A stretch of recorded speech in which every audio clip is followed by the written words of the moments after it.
जय श्री कृष्ण। पार्थाय प्रतिबोधितां भगवता नारायणेन स्वयं व्यासेन ग्रथितां पुराण मुनिना मध्ये महाभारतम् अद्वैतामृतवर्षिणीं भगवतीम् अष्टादशाध्यायिनीम् अम्ब त्वाम् अनुसन्दधामि भगवत् गीते भवद्वेषिणीम्।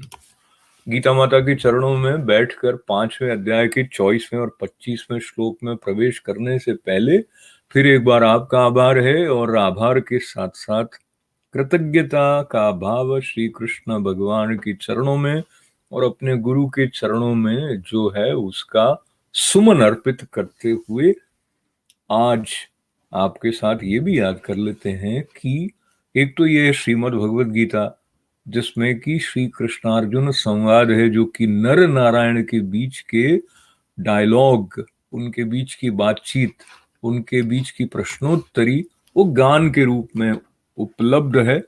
इसके अलावा भी गीता है प्रत्येक देव के साथ में, या कम से कम प्रचलित जो गीता है, देवी गीता है, शिव गीता है, और एक हनुमत गीता भी है। और हनुमान जी का और अर्जुन के रथ का कुछ विशेष संबंध है, उसको उनकी जयंती के समीप विशेष रूप से स्मरण करते हुए जो सचमुच का संवाद होता है वो मौन में होता है। इसीलिए कहते हैं कि जब भगवान पद्मनाभ के मुख से जो शब्द प्रकट हुए हैं इस ज्ञान गंगा के रूप में, उसमें हमारे भीतर का जो महामौन है वहां तक ले जाने की पात्रता है। तो आवश्यक ये है कि हम अपने मौन को सुनने के लिए उपलब्ध हों, और हमारा जो मौन है और जो महामौन है उनके बीच का जो सेतु सहज रूप से प्रकट करती हैं भगवत गीता माता, उसका कुछ संकेत आज जो 24 और 25वां श्लोक 5वें अध्याय का है उसमें भी हम तक आने वाला है। इसमें ब्रह्म निर्वाण शब्द जो है वो दोनों ही श्लोकों में है, बल्कि इसके आगे वाले श्लोक में भी आएगा। तो चलिए प्रारंभ कर लेते हैं 24वां श्लोक। योऽन्तः सुखोऽन्तरारामस्तथान्तर्ज्योतिरेव यः स योगी ब्रह्म निर्वाणम् ब्रह्म भूतोऽधिगच्छति। मेरी तरह आप में से जो लोग पहले पहले कभी श्रीमद् भगवद गीता के ऐसे श्लोकों के साथ अपना संबंध स्थापित करते हैं जहां इतना लंबा शब्द लग रहा हो, योऽन्तः सुखोऽन्तरारामस् तथान्तर ज्योतिरेव यः, तो देखा जाए तो ये पूरा एक शब्द जैसा है। पर संस्कृत भाषा की ये विशेषता है कि कहाँ कौन सा शब्द दूसरे शब्द से के साथ मिलकर आगे एक जैसे गाड़ी जैसी बना रहा है, उसके बारे में, उनके डब्बों के बारे में हमको थोड़ा थोड़ा परिचय जैसे जैसे होने लग जाता है, तो उसका एक अलग ही आनंद आता है।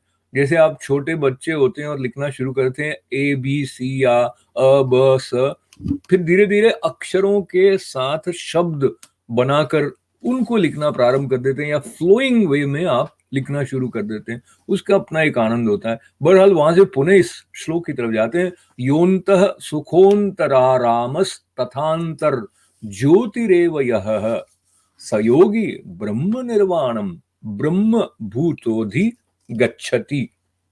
जो पुरुष निश्चय करके अंतरात्मा में ही सुख वाला है, आत्मा में ही रमण करने वाला है, तथा जो आत्मा में ही ज्ञान वाला है, वो सच्चिदानंद घन पर ब्रह्म परमात्मा के साथ एक ही भाव को प्राप्त सांख्य योगी शांत ब्रह्म को प्राप्त होता है।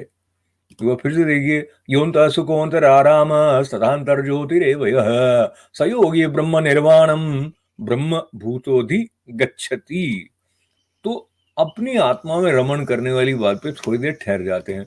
यह है ना, सुखोऽन्तरारामस् तथान्तर ज्योतिरेव यः, तो अंतरात्मा का जो सुख है उसमें जो रम जाएगा, तो उस सुख का जो आनंद है वो इतना घनीभूत, इतना सघन है, और इतनी परिपूर्णता का आस्वादन करवाने वाला है कि जो विषय के प्रति आसक्ति होगी वो अपने आप ही कम हो जाएगी। जैसे सूरज उग जाते हैं तो हमारे बाहर अगर दीप देहरी पर लगा हुआ है या छोटा सा बल्ब जला हुआ है तो उसके प्रकाश का तो कोई मूल्य नहीं रहता। इस प्रकार जो जगत के आकर्षण होते हैं, जो हमारी विषयों की आसक्ति के साथ जुड़े हुए होते हैं, जब हम आत्मा में रमण करना सीख जाते हैं या वो भाव आ जाता है जो कि अपने भीतर के परम परम आनंद स्वरूप में स्थित होने से आता है, तो फिर बाकी चीजों का कोई मतलब नहीं रह जाता है। और ब्रह्म निर्वाण शब्द के बारे में अर्थ बताया गया कि भाई सच्चिदानंद घन, निर्गुण, निराकार, निर्विकल्प और शांत परमात्मा। तो ये सारे जो शब्द हैं, इनमें से अगर हम धीरे धीरे किसी किसी का स्वाद निचोड़ कर लेना शुरू करें तो निर्गुण शब्द आ गया, निराकार आ गया, निर्विकल्प आ गया और सच्चिदानंद घन आ गया। इस शब्द का अर्थ हृदयंगम करके हमें आगे और अधिक आनंद आने वाला है। इसलिए ये है कि जो यहाँ पर स्थित हो गया तो उसको परम शांति मिल गई, उसने अक्षय सुख जो है और ये मोक्ष प्राप्ति और परम गति सारे के सारे ब्रह्म निर्वाण के साथ जुड़े हुए हैं। तो अब जो ब्रह्म निर्वाण को प्राप्त मनुष्य है उसके दृष्टि से आगे ये बताया जा रहा है कि भाई वो सबका मित्र है, सर्वभूत हिते रताहा आएगा। तो 25वें श्लोक की तरफ बढ़ते हैं। लभन्ते ब्रह्म निर्वाण मृषय क्षीण कल्मषाः छिन्न द्वेधा यतात्मान सर्वभूत हिते रताहा। आनंद आया? तो इस आनंद का भाव जो है इसके अर्थ के साथ में पकड़ते हुए जब अर्थ कर रहे हैं तो वो आगे के शब्द पीछे के शब्द जैसे वाक्य हिंदी में या अंग्रेजी में बताते हैं तो पहले उन्होंने क्षीण कल्मषाः का अर्थ दिया है कि जिनके सब पाप नष्ट हो गए हैं, और छिन्न द्वैधाः जिनके सब संशय ज्ञान के द्वारा निवृत्त हो गए हैं, यानी कि हट गए हैं। सर्वभूत हिते रताः जो सभी प्राणियों के हित में रत है। तो ये बात इस तरह भी महत्व रखती है कि जब आप अपने भीतर के सत्य को पा लेते हैं तो किसी के प्रति द्वेष की भावना नहीं रहती है, किसी के प्रति राग की भावना नहीं रहती है, और बल्कि अर्जुन को श्री कृष्ण निर्वैर होकर, यानी शत्रुता हटाकर युद्ध करने की बात कर रहे हैं, जो अपने आप में ऐसा लगता है कि विरोधाभास है या समझ में नहीं आती है। क्योंकि हम जहां से देखते हैं वहां से हमें ऐसा ही लगता है कि सभी प्राणियों का हित किसके मन में हो सकता है। तो जैसा व्यवहार करना है उसमें इसका क्या असर आए, इसका असर ये नहीं है कि आपने युद्ध से पीठ दिखाकर पलायन कर दिया, उससे तो रोक रहे हैं, पर साथ ही आंतरिक शुद्धि की जो यात्रा अर्जुन की है वो हमारी भी हो जाए। तो इसका अर्थ आगे लेते हैं, जिनके सब पाप नष्ट हो गए हैं, जिनके सब संशय ज्ञान के द्वारा निवृत्त हो गए हैं, जो संपूर्ण प्राणियों के हित में रत हैं, जिनका जीता हुआ मन निश्चल भाव से परमात्मा में स्थित है, ऐसे ब्रह्मवेत्ता पुरुष शांत ब्रह्म को प्राप्त होते हैं। अब इसको दोनों तरफ से देखा जा सकता है कि जो शांत ब्रह्म को प्राप्त हो गए हैं उनके भीतर ऐसी स्थिति आ जाएगी कि वो किसी के प्रति शत्रुता या द्वेष का भाव नहीं रखेंगे, बल्कि सबके कल्याण की सोचेंगे।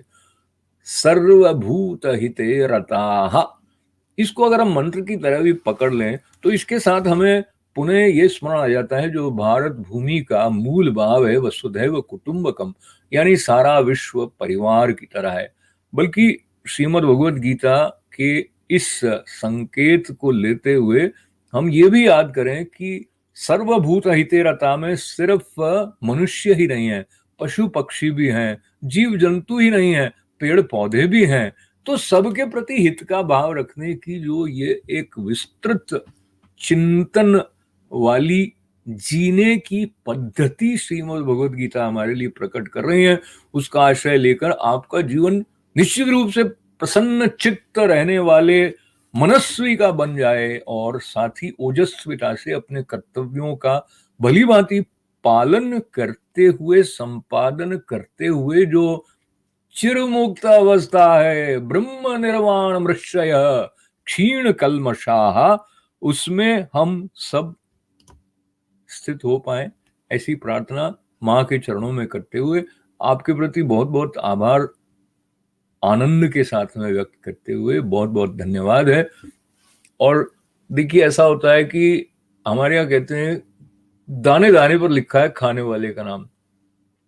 तो वो जो सत्संग के साथ में भी ये बात जुड़ी होती है, जिसके श्रवण का जहाँ पर जिस रूप में लिखा होता है वहाँ उसको मिल जाता है।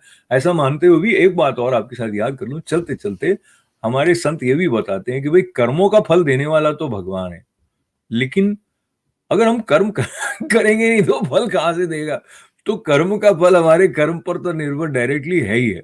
तो हम अपने कर्म की तरफ ध्यान दें और बाकी उनकी तरफ छोड़ते हुए आगे बढ़ते हैं।